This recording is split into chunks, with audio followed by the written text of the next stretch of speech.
Welcome back teman-teman netizen. Terima kasih atas supportnya ke channel YouTube Bola Bung Binder karena subscribers kita mulai naik.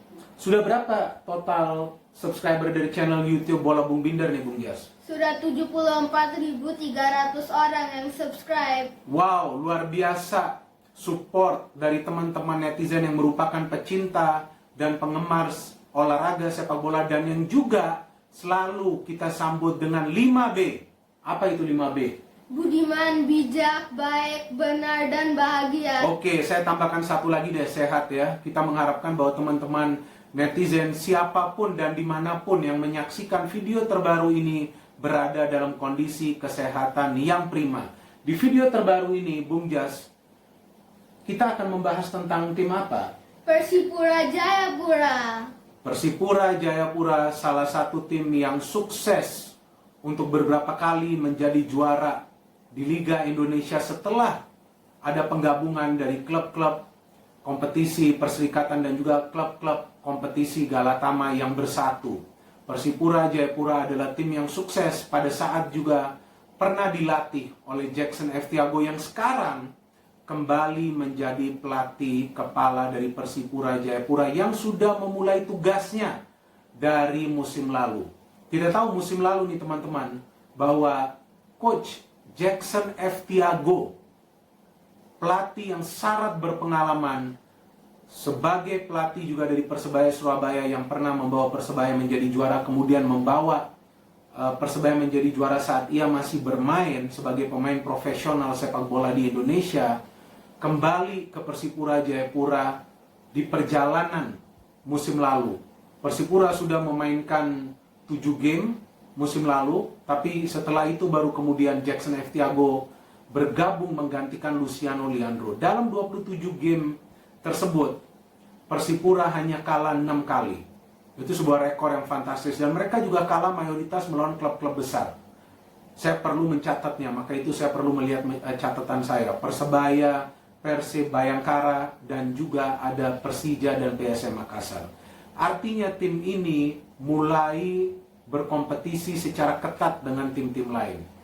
Cuma sayangnya di 7 game awal, di mana Persipura kesulitan untuk meraih kemenangan yang membuat mereka terlambat naik ke papan atas. Namun tetap mereka mengakhiri kompetisi di peringkat ketiga sebagai tim kedua yang sedikit kemasukan gol. Tim pertama adalah Bali United yang total kemasukan 35 gol dari 34 pertandingan. Tim kedua adalah Persipura Jayapura yang kemasukan 38 gol dari 34 pertandingan. Bali United tim yang lebih produktif dari Persipura tapi hanya selisih 1 gol.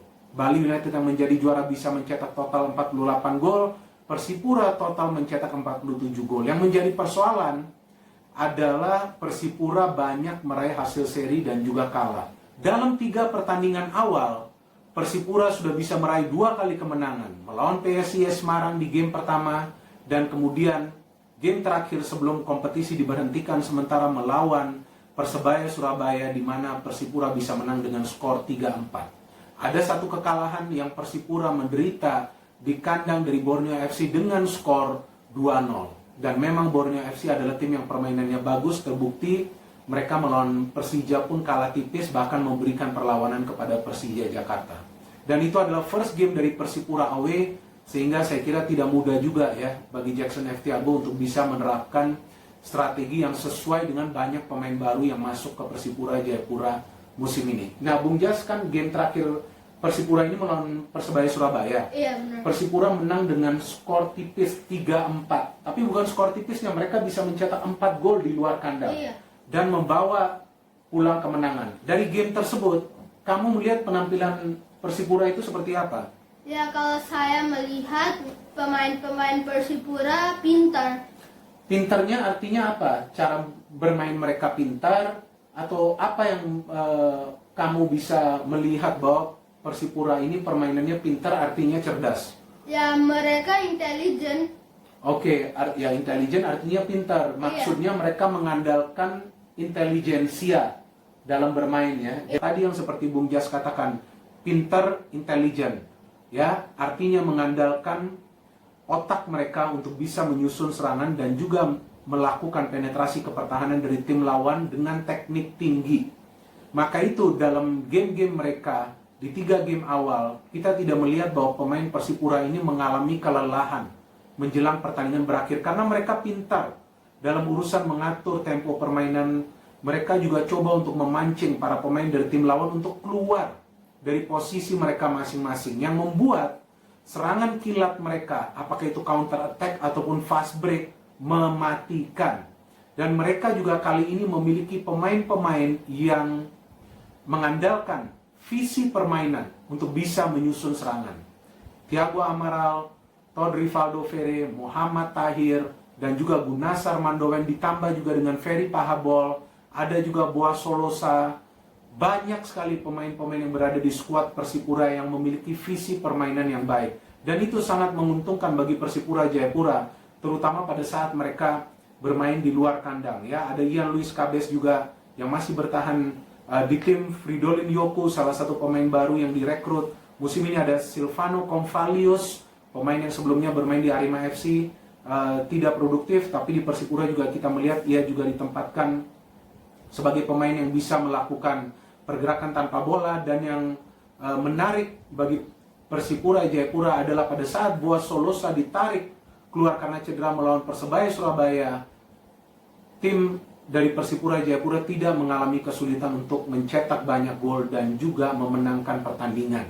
Artinya Persipura tidak mengandalkan 1 atau 2 pemain untuk bisa meraih kemenangan dan hasil positif. Ini semua adalah teamwork.